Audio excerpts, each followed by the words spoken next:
Siapkan daun bawang dan irisan daun seledri serta tomat. Sangrai ketumbar dan kemiri. Lalu siapkan juga 6 siung bawang merah dan 2 siung bawang putih.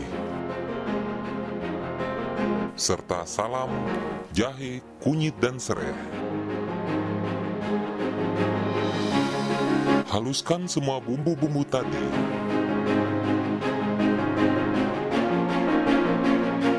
Siapkan 2 liter kaldu ayam.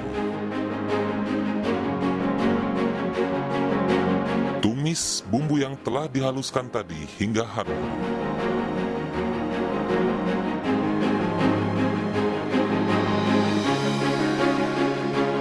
Lalu masukkan bumbu yang telah ditumis tadi ke dalam air kaldu. Masukkan juga daun serai dan daun salam, serta garam dan penyedap rasa secukupnya.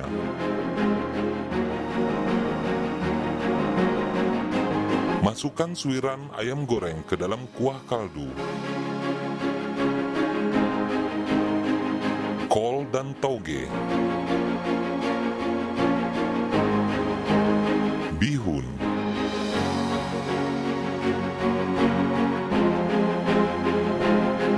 Irisan daun bawang dan daun seledri, serta tomat.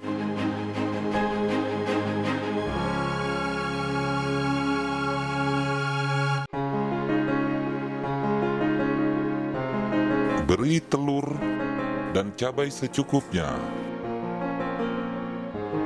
serta kecap manis sesuai selera,